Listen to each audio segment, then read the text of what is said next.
Greetings, true friends. Today I am talking with my friend Arch Warhammer, and we just did the first part of this talk, and that's available on his channel. So, first link in the description if you want to hear us talk a bit about the Horus Heresy and transhumanism and robotization and a few different topics. But now we're going to talk a bit about politics. Welcome to the channel, Arch Warhammer. Thank you for having me, Golden One. So you are located in our esteemed brother nation, Norway, and I suppose you, along with a lot of other Norwegians, are looking in horror at the the turn for the worse Sweden has taken over the last few decades.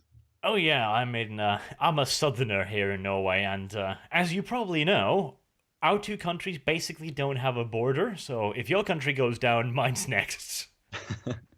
Yeah, and I saw an some sort of headline a year or two back and said like if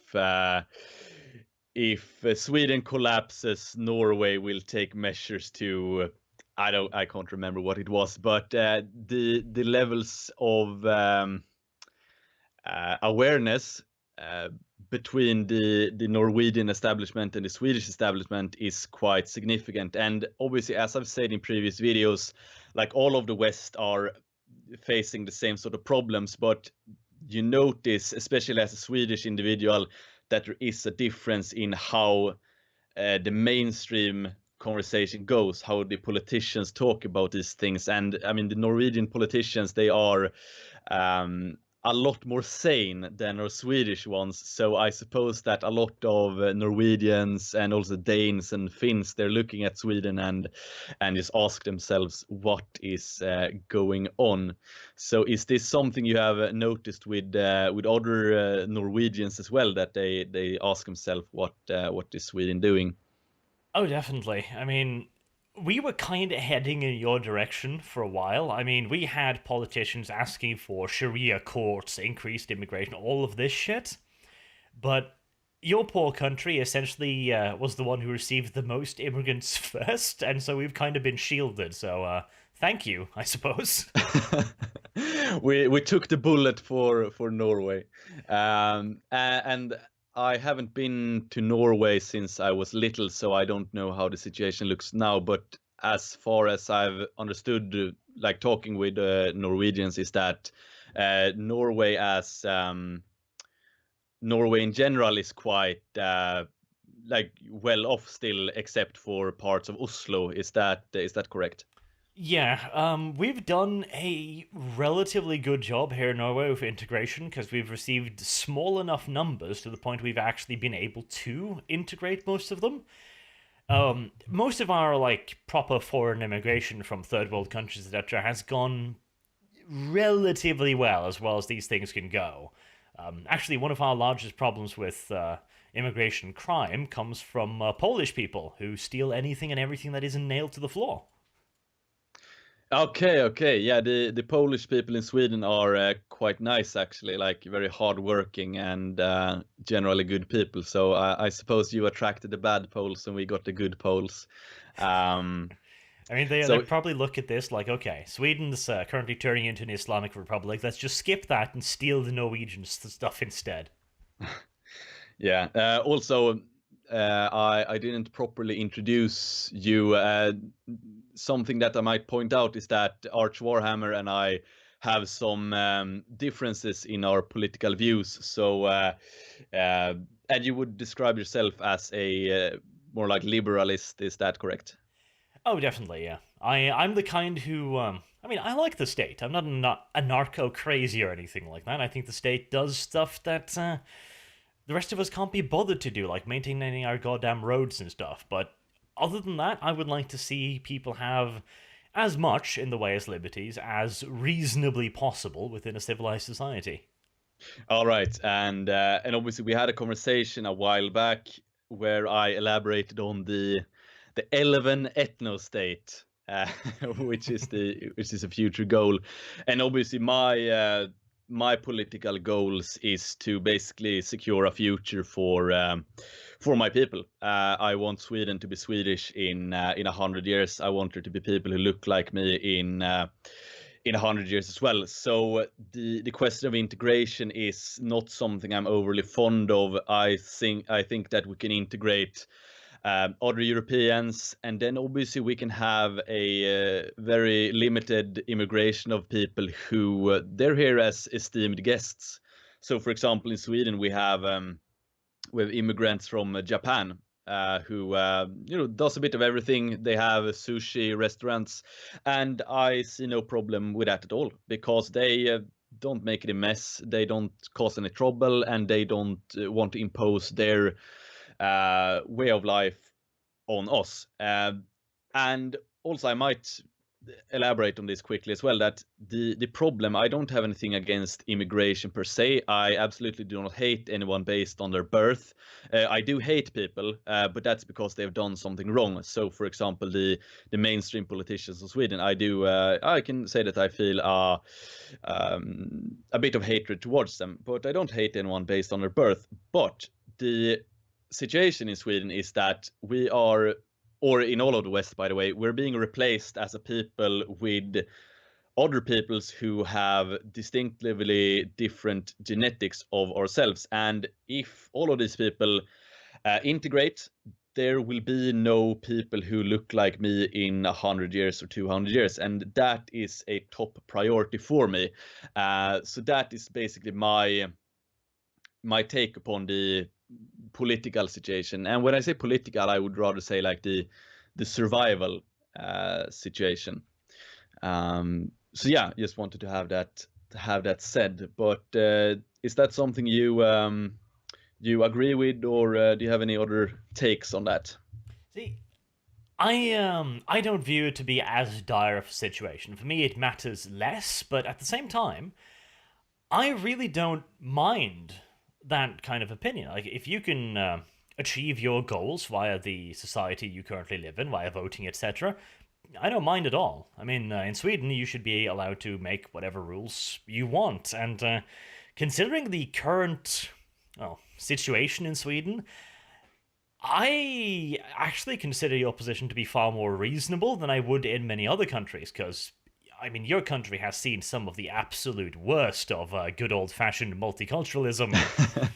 Yeah, to say the least, And also, I know, yeah, we talked about this before, and a bit we talked about the means of achieving our goals. And I was at a conference in Stockholm yesterday, which was very nice. And shout out to everyone and anyone who came up to say hello, including a contingent of Norwegians, like 30 Norwegians who were there. So very pleasant indeed. And I held a speech, and then some other people held speeches, and then we had a Q&A. And perhaps the most one of the questions, at least, and it's obviously a hugely important question, is that how do we achieve this goal, and the goal of then being securing Sweden for Swedes, or for white people, or what have you. And my response was the following: the first thing we do is to cut off any economic incentives for people to come here, because that's what they do. The majority of people who are coming to Sweden, they do so because their smugglers has promised them that, oh, if you go to Sweden, you will live a life in luxury, and you will get a girlfriend, and you will get a car, and you will just have a life of complete luxury. The reality obviously looks a bit different, but that's why they come here. So first step is that we cut off all economic incentives for these sort of people to come here. And the second part of it is to create economic incentives for them to go back to their own homelands. And I am absolutely certain that they would feel a lot better in their own homelands. Or I would actually say that I know for a fact that they do feel better in their own homelands, in societies created by them, for them, in an environment that is suited to them. So it's also, obviously, I put my people first at all times, no regrets about that at all. But also for their sake, it's better if they live in their own nations. Okay. With the removal of economic incentives to come to the country, I 100% agree. I mean, here in Norway, if you arrive in Norway, I think you're given a house, full interior decorating. Of course, it's usually a pretty fucking big house as well. I mean, you're given a car, you're given better welfare services than native-born Norwegians for years upon years upon years, and you are just cuddled to death by the state. And I'm like, okay, I don't see the point in this. I really don't. As for getting them to leave with economic incentives, I don't, again, particularly mind. I personally don't see the point in it in the situation of Norway. In Sweden, yeah, I can see far more of a point in it, because I'm kind of like, okay, we've already given these people literally millions. Do we really want to give them millions more to leave? Yeah, but I mean, the a multicultural society is never something that is desirable. It has no benefits to anyone, and it doesn't benefit the Norwegians to have a large population of well, basically non-Europeans there, and it doesn't benefit them at all because they have. So if we have an African, for example, he would feel and thrive much, much better in Africa because over countless generations, he has been genetically and evolutionary suited to that sort of environment. So we can take such a thing as the sun. For you and I, we have our pale skin and everything like that. We can feel good enough with the level of sun and how the weather is up here. For someone who is evolutionary created to work well in a sunny and hot climate. If I was an African, I most definitely would not actually want to live in a cold and dark place such as Sweden. I would probably feel absolutely horrible with myself because of absolutely natural reasons, such as, yeah, that they haven't been evolutionary suited to a cold and dark place, just as I would perish in the hot sun down in Africa. And I'm important here to point out that this isn't to say that, oh, these people are better or those people are better. It's just that we're adapted differently depending on where we live. So I would definitely say that it's a sunk cost with all of this. What matters is the future. And for me personally, I want to see a Norway, an ethnically homogeneous Norway, which is productive. And I know for a fact also that an ethnically homogeneous Norway, which focuses all its effort on, well, caring for their own people, and then definitely, if we want to help people, we can help them via not missionary work, but work in their nations, creating good, stable conditions for them to develop themselves in. So yeah, that's my take on the Norway question, at least. Yeah, and again, I think our primary disagreements is with the necessity of it. Like, for me, for example, I am entirely fine with there being people from different cultures in Norway, as long as they are willing to put Norwegian first. And I love nothing better than to seeing a proper black man, like full sub-Saharan African, speak in a heavy Trunder accent. That amuses me greatly. Yeah, I mean it can be fun and all that, and it can be endearing to see someone who has appreciates Norwegian culture to the fullest. But the end game, the end result of that sort of assimilation, is that there will not be uniquely Norwegian-looking people around anymore. And for me personally, I place a certain value in just the fact that Scandinavians look in a certain way. I don't want that to disappear. Then, of course, the situation in Norway, it isn't as dire in Sweden, but if I look the trajectory of Western civilization, I still want there to be people who look like us in 100 years. And the long-term result of an assimilation is a is that there will not be any more people with our recessive genes. It will just be a standardized human people, and I know that's what a lot of globalists want. They want all people to be one size fits all, because that's useful in a in a free market economy where they can, base an identity upon stuff you buy instead of having an identity in blood, etc. But for me, as I see it right now, the Elven ethno-state is definitely something I want to see.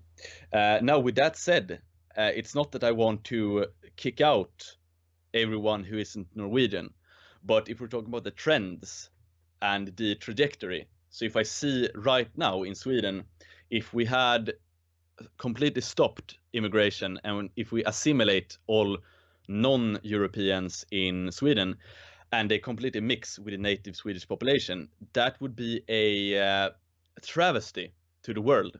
Then we would have a lot less of our people, basically.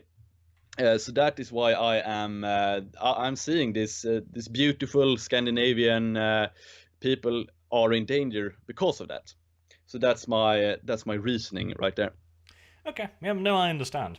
Again, I just don't think we have the same, value system. I don't mind as much. I am primarily concerned about Norwegian culture.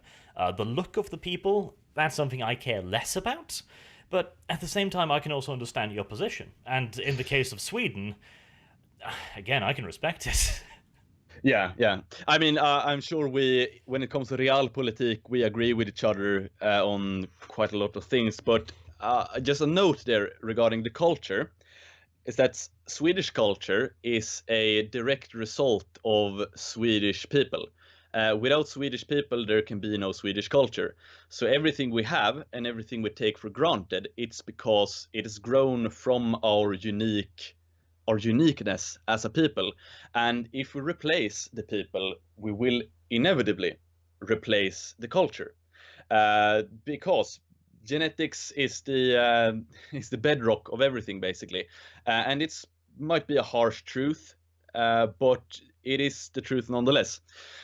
So that is also why I am adamant in pointing out that the majority of the genetic stock of Sweden must be Swedish for us to maintain the beautiful society we once had. And then also when it comes to certain things such as, I know we're in agreement with a lot of classic liberal ideas in regard to freedom, and I would argue that freedom is something that we can have in the north, in Scandinavia, because our people are well suited to it. And then also it worries me quite a bit if like those freedoms can exist in a Nordic, in a Western country.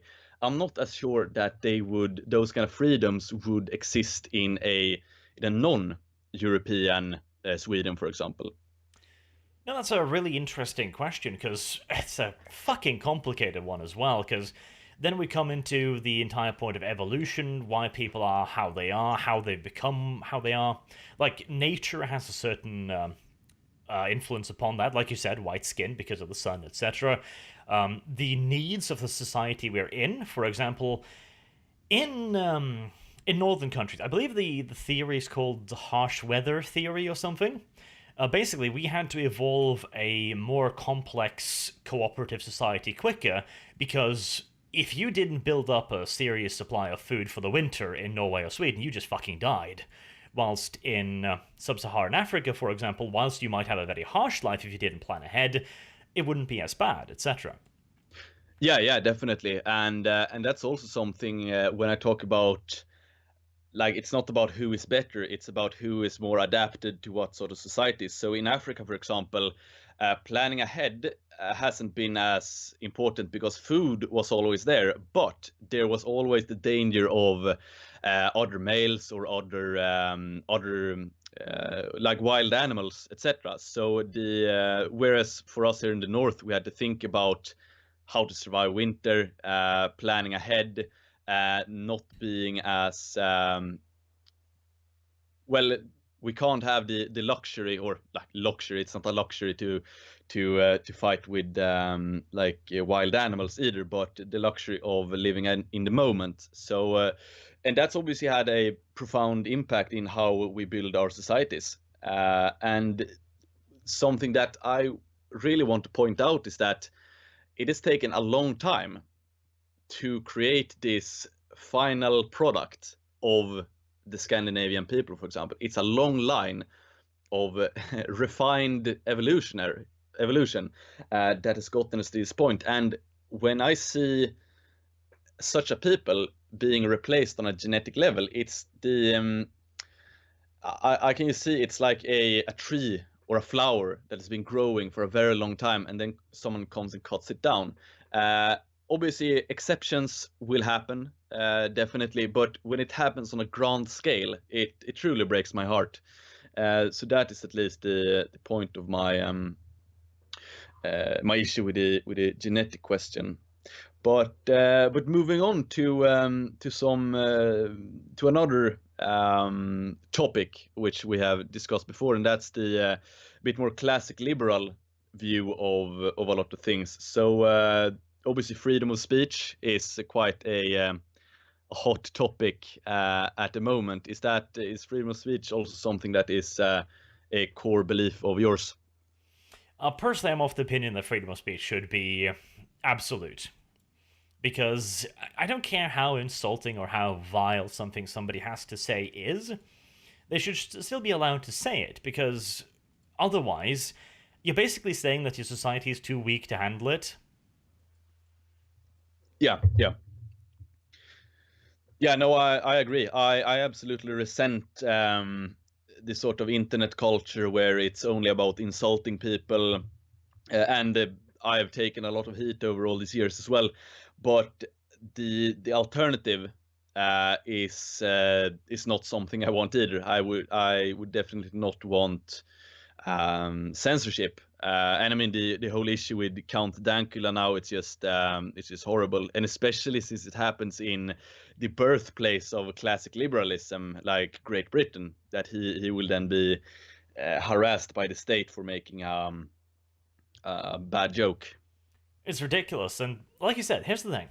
Freedom of speech is absolute, but that doesn't mean we can't encourage people to actually have a civil conversation about things. I mean, I would even say to go so far as we should kind of shame people that can't have a civil conversation. We should let them speak, but we should also point out, like, okay, you're acting like a child now.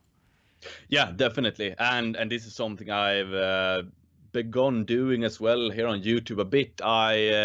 I'm quite fed up with a lot of people who come with this rude, and it doesn't have to be rude against me. It's rude about other people, or is rude about things in general, because it doesn't it hardly aids our cause in for freedom of speech or for saving Mother Europe, etc. And it's just not something that should be encouraged. So I'm all for shaming people who can't conduct themselves in a good way also. Yeah. Mockery has its place, certainly, especially when you're conversing with somebody that just isn't willing to listen, like far left feminists. But Yeah, yeah. it should also be a measure of last resort, in my opinion. First, you should try talking to them, and if they won't talk, okay, then you'll have to try and convince the audience by mockery, by humor, etc. Yeah. So I know we haven't talked about this before, so this is just throwing a question at you. But were you active here on YouTube when the whole GamerGate was came to light? No, I missed out on that by about a year or so. I started YouTube out of a complete impulse moment because I knew Total War Warhammer was coming, and I was like, okay, I fucking hated Rome too because they ruined that. So Yeah. I wanted to make sure that this time I could shout at them if they fucked this one up. Okay. All right. So and was that in 2015 in May or something? Something like that, I think. All right. Yeah. Okay. So your channel is quite new then, I would say. I think I've been doing this for 4 years, maybe. Yeah. Yeah. That's Okay. yeah. It's new enough, I suppose. Well, you obviously your channel is bigger than mine, so I suppose I'll have to pull the I'm older than you card, but yeah, no, it's a good channel.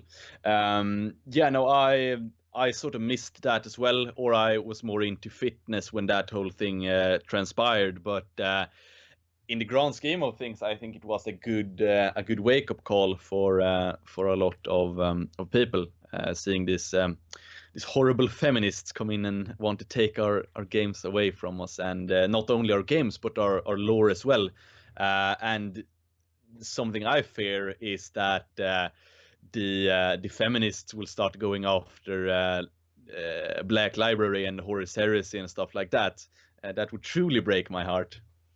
Oh, definitely. Gamergate was a real wake-up call for the gaming industry, and an effective one. And I mean, we're starting to see some serious fight back as well, inspired by Gamergate in stuff like Marvel, for example, which is finally starting to de-feminize itself just a little bit.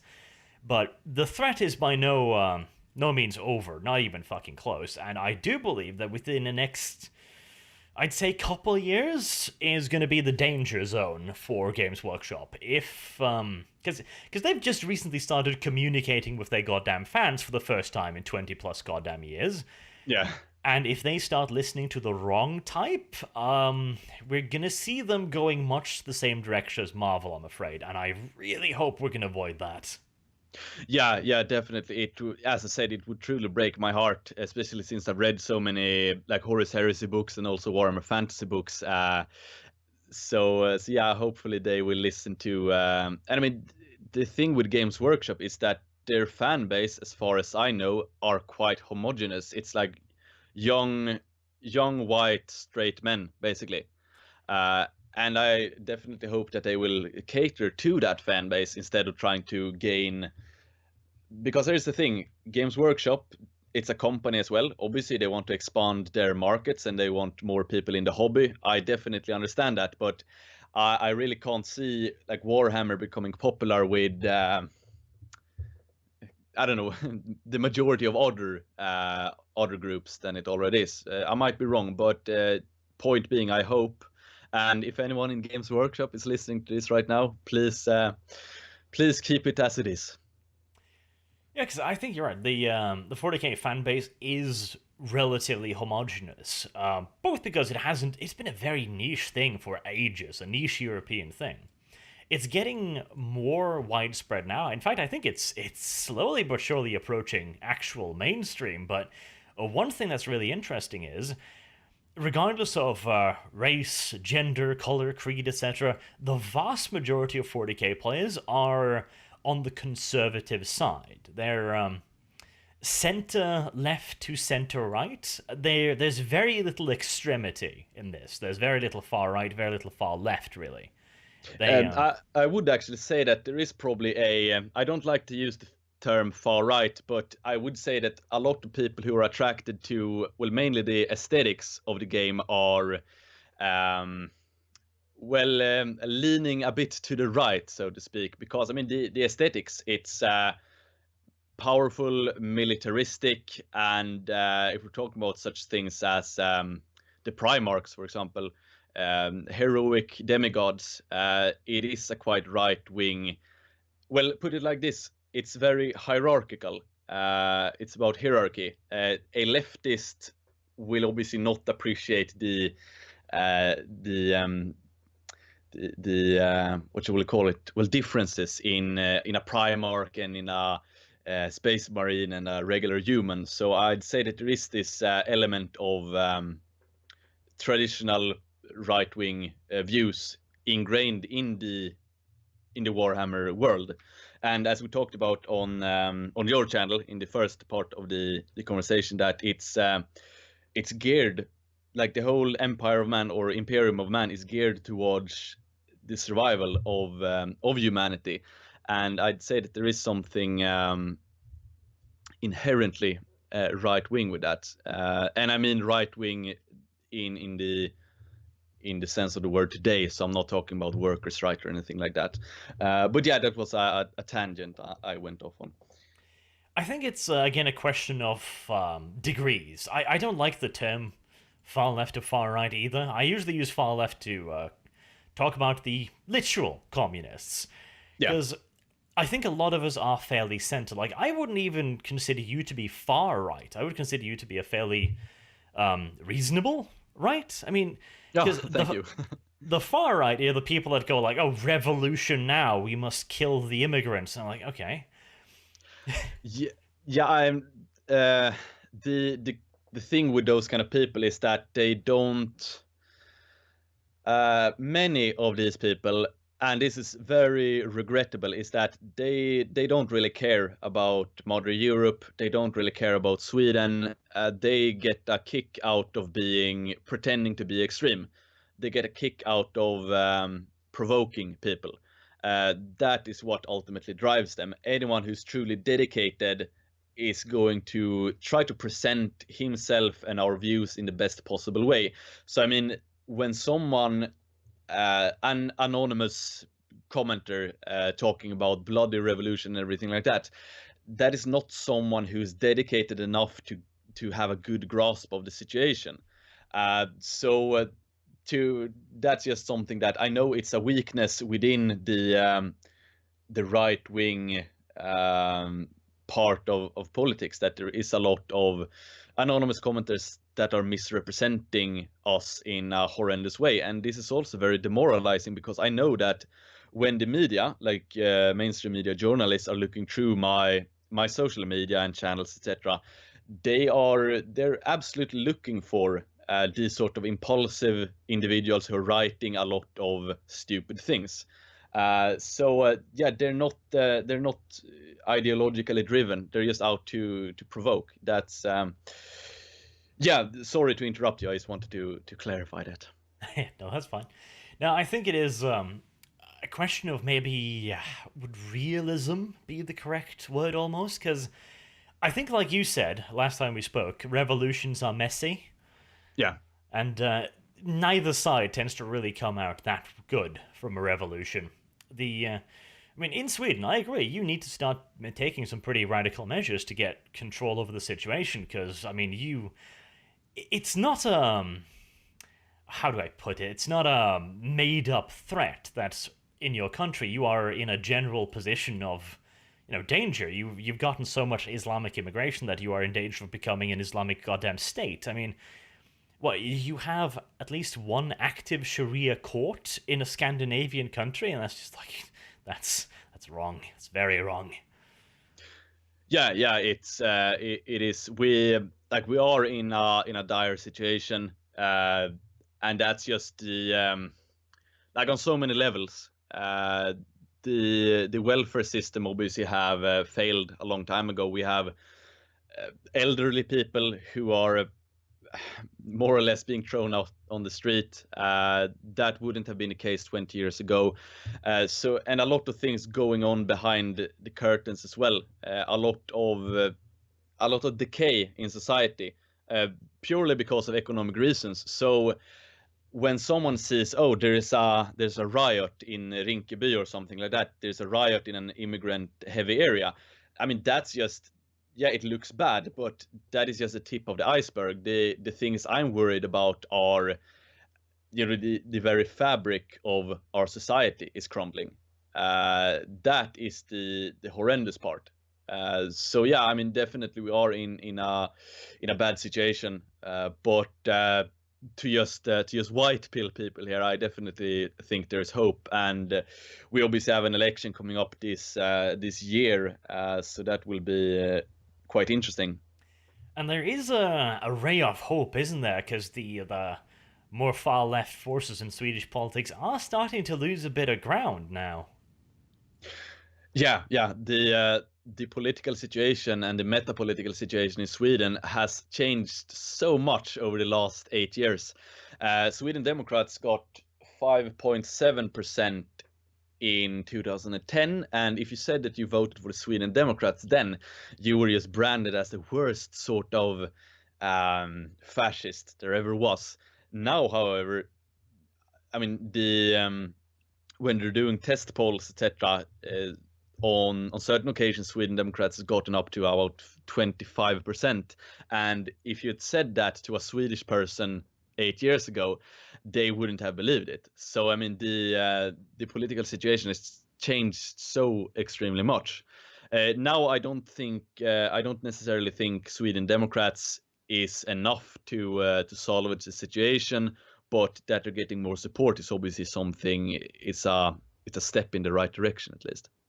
I think the Sweden Democrats are definitely a step in the right direction. They're Swedish nationalists. They're fairly conservative. It's a reactionary movement, true, but that doesn't invalidate it, in my opinion. I definitely think they are what Sweden needs right now. And the best part is, now that their positions are starting to actually get some traction in the mainstream and become popular, and people start to realize that they aren't just Nazis, they are starting to influence the other parties. I mean, I paid a little bit of attention to the Swedish politics and stuff, and now you see people like from the Social Democrats and the moderates starting to parrot Sweden Democrats' talking points and basically pretending that, no, we always agreed with this, we were just not speaking about it before. Yeah, that's exactly the case, and it's so hilarious to see, like the Social Democrats and the moderates. Like 4 years ago, they were just calling the Sweden Democrats the absolutely worst fascists, and then now, yeah, as you say, they parrot the same sort of rhetoric, and they obviously do this because here's the thing with politicians.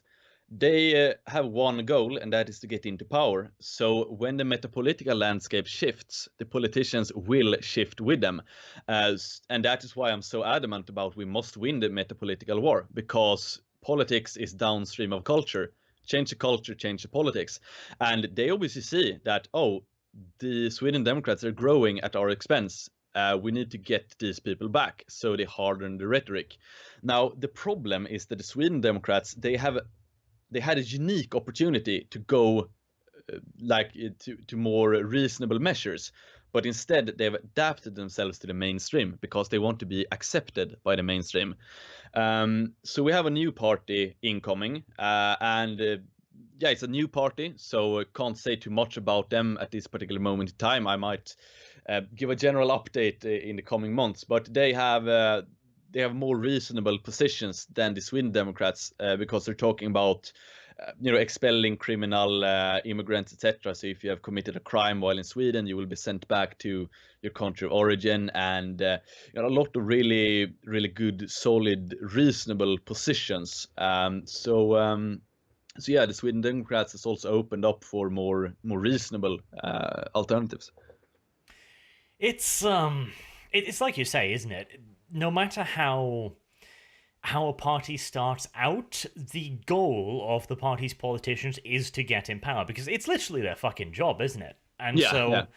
they will almost always sand off the edges and try and become mainstream, kind of try and become accepted. I mean, we've seen this throughout human history, really. I mean, hell, even the split in the alt-right, for example, of the proper alt-right and the alt-right light movement, essentially happened because of Trump, and they became quote-unquote popular for a while. And to become more popular, they figured they could sand themselves down a little bit, which, how well that's worked out for them, I'm not sure, but we'll see. Yeah, definitely. And I mean, I kind of like the alt-light, because, and I mentioned this before as well, that the alt-light drives people to people with deeper analysis of the situation. And now the reason I don't call myself alt-right is because I started my own metapolitical or metaphysical crusade before the term alt-right was popularized, so I don't want to be absorbed by some other teachings. And then obviously there are a lot of people who refer to themselves as alt-right who do not adhere to my own teachings. So it's not that I want to distance myself or that I want to disavow anyone. It's just that I want to be solely responsible for my own teachings, for my own vision, and for my own political beliefs. But anyway, back to the alt-right. The way I see it is that they are driving traffic to me, for example. So if I know if Sargon or Milo has mentioned me in a podcast or whatever, people will, oh, who is this golden one? And then they might watch a video and get my perspective of things. So I don't agree with this animosity people on who refer to themselves as a real right or whatever that they have to watch alt-right, because they're doing their job, and everyone has a part to play. Yeah, it's become kind of a blanket term. It's the problem with our modern conversation about politics, defining things as right, far right, left, far left, because with the rise of the internet and public discourse having become what it has become, there are so many different positions and so much more nuance than there ever was before. Yeah, definitely a lot of different labels, and of course it's convenient to label everyone of certain general political thoughts as one thing, but yeah, no, it's the alt-right term. It's yeah, not something I'm overly comfortable with, and I've said this from the start as well. Even when the term was more popularized, because I still wanted to maintain my own how shall we call it, intellectual freedom, or I wanted to be responsible for my own take on the situation, and that obviously differs from other people, and it obviously depends on what kind of nation you're in. So my take on what is achievable and doable in Sweden is not really translatable to the Americas, for example, whereas the general trends and the general teachings are obviously very much applicable to American guys, for example. It's just that they need to take the glorious pill in their own unique context. Yeah, because I don't know if you watched it, but I had a talk with Richard Spencer a while ago, and they essentially presented their idea of their own elven ethno state in a far more extreme way. I mean, they have the 500-year plan that's going to require the collapse of America in its entirety, and I'm just like, okay, you do understand that the collapse of America is going to have some repercussions, right? It's probably going to be horrible for everybody involved. And as far as I know, you're not arguing for the separation of Sweden into individual smaller states. I mean, it depends on how it all turns out. There is a real possibility if there becomes a large contingent of non-Europeans within Europe. I mean, we've seen the same thing in Kosovo. Like Kosovo was once a Serbian territory, and then moved in a lot of Albanians, basically, and then they declared the land for themselves. And it wouldn't be completely impossible for the same thing to happen in Sweden. Like, I obviously don't hope that there will be separatism, etc., in Sweden, but it's not unheard of. But obviously, like, the ideal situation is not a collapse. The ideal situation is that we can change the way society thinks, the way society works, and solve this mess we're in the most efficient way possible and in the most humane way possible. Because, yeah, as we said before, like revolutions are messy, and another thing is that when change happens fast, it becomes unstable. If you want a solid change, it takes usually more time. So yeah, what I'm aiming for is, as I said, economic incentives, because that's obviously how we got into this position in the first place. They got here because of economic incentives, and they can leave by the same token. Yeah, possibly. I personally would probably question the effectiveness.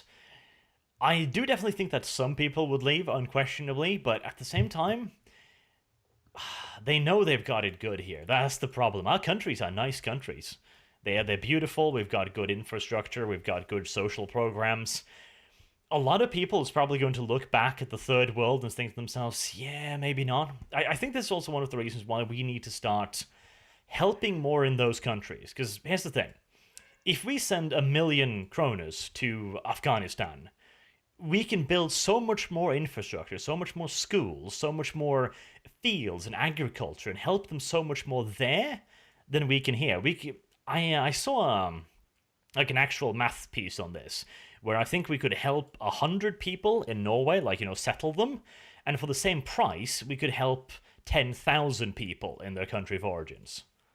Yeah, that is a very good point. And another point to emphasize is the brain drain aspect. Like if the very best of, like, imagine if the very best of a certain Middle Eastern country comes to Scandinavia, then we have effectively robbed that nation of competence that they desperately need. So there is also a moral argument against this sort of highly skilled immigration.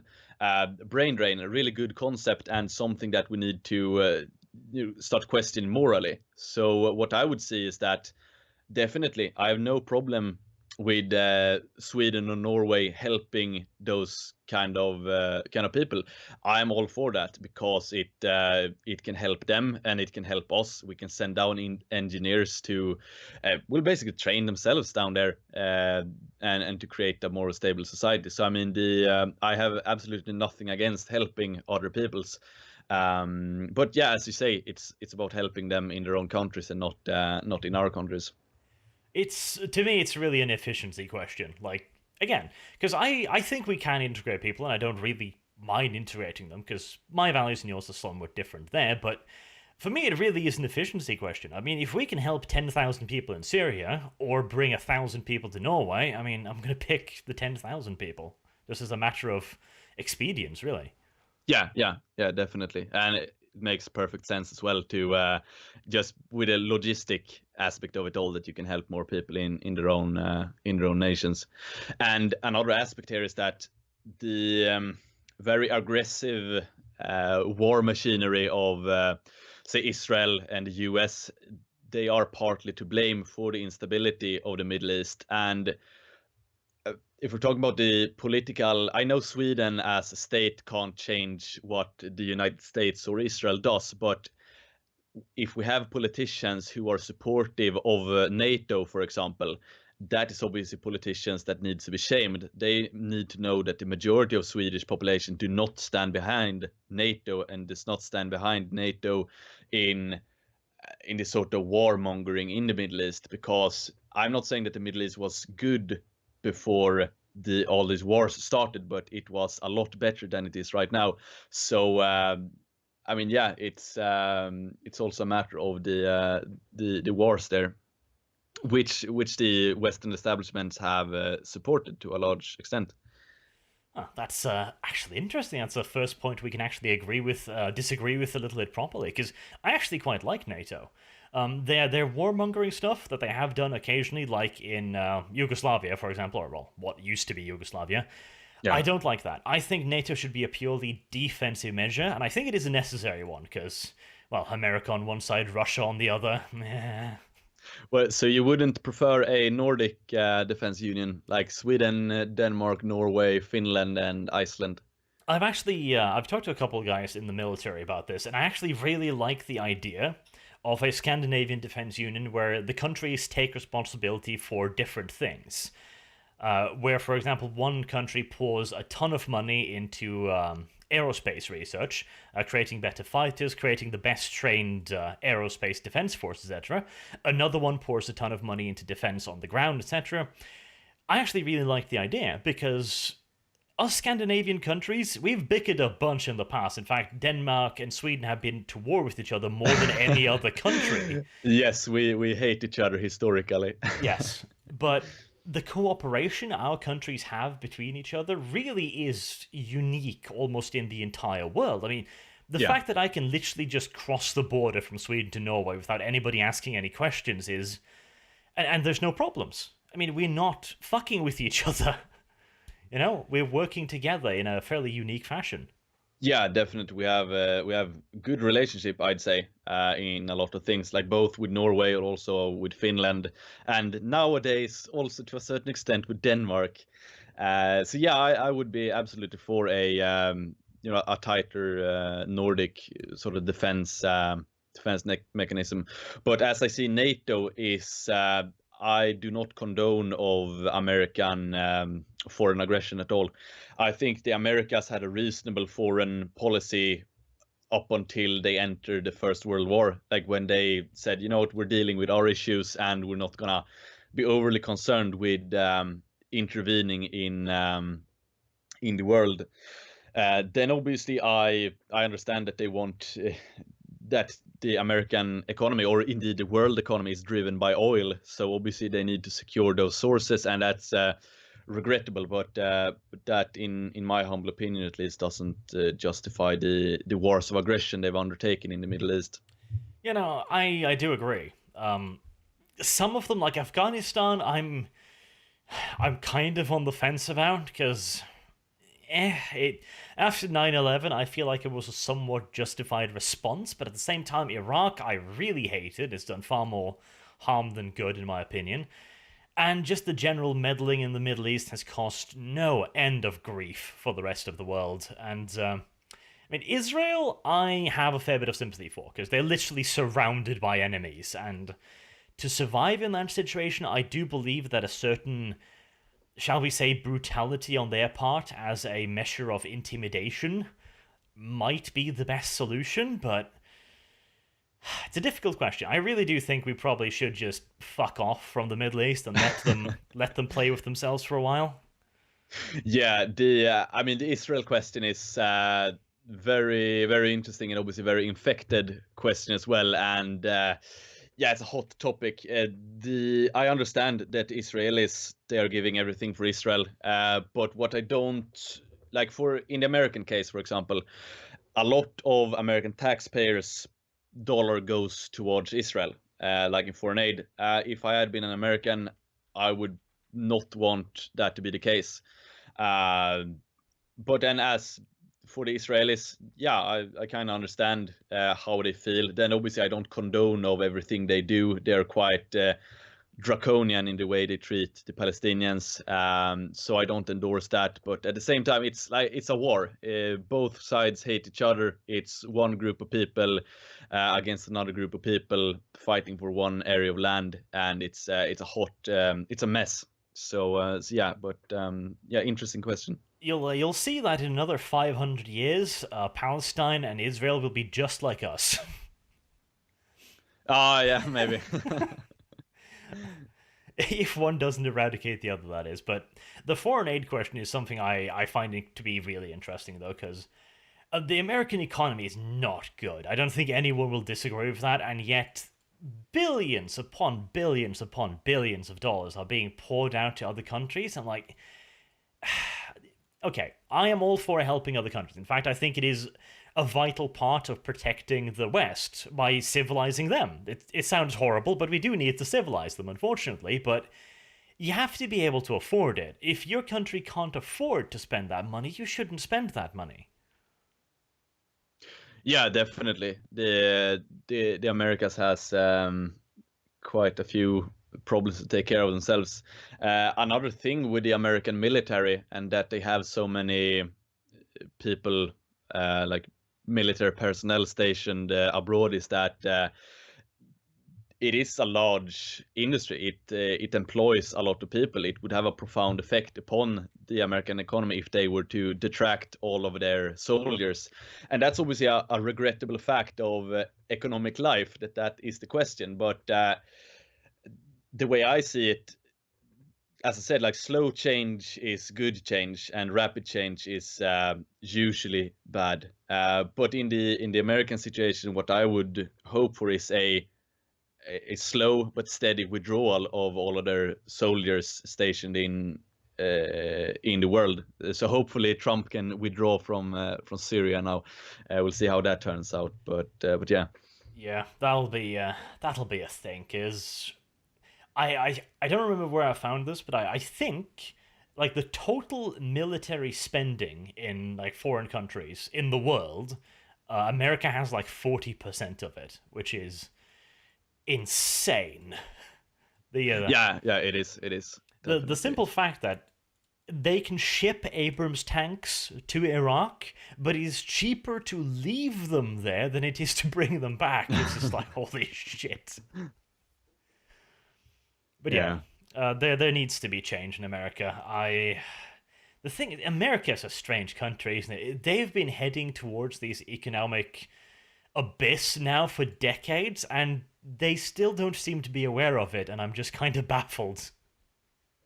Yeah, I'm actually reading a book by Piero San Giorgio. It's called Survive the Economic Collapse, and I haven't read all of it, but so far it's really good, and he talks a lot about the global economy and also about the American economy, because the American economy is obviously such a large part of the global economy. So it will be interesting and see how that all develops.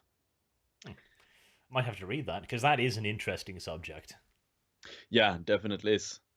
So yeah, we've been going on for quite some time now. I see on the clock. So this part of the talk was a bit longer than the one on your channel. But do you have anything else you wanted to elaborate on or talk about? Um, I think as a final word, I'll just say that it's really interesting to me and cool that you and I can disagree on things and keep it really civil, just talk about it friendly. I think more people should be able to have conversations like this, really. Yeah, no, definitely, and it absolute pleasure to have this sort of collaboration, and pleasure to have you on the channel, and definitely it's very important to talk with each other, because if you don't have the exchange of ideas, then there can be no enlightenment. So I'm all for having a reasonable discussion and sharing perspectives. And you always learn something new when you talk with people who harbor different political ideas. So yeah. Definitely, and there's certainly things we could go deeper into because we've been fairly loose in this one, just talking about general values and ideas. But I think that's a good first step in the conversation. I think more people should do that, just establish general stuff rather than really go for the details immediately, because I think it helps building a certain respect for both parties. Yeah, definitely, definitely. But yeah, cool. Thank you very much for having me on.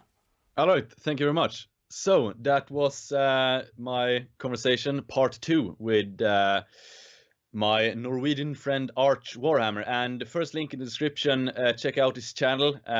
Also does great lore videos on Warhammer. And I will also link his the first video of his I saw, and it's about Conrad Curse. So yeah, check out the links in the description. XOXO, boo.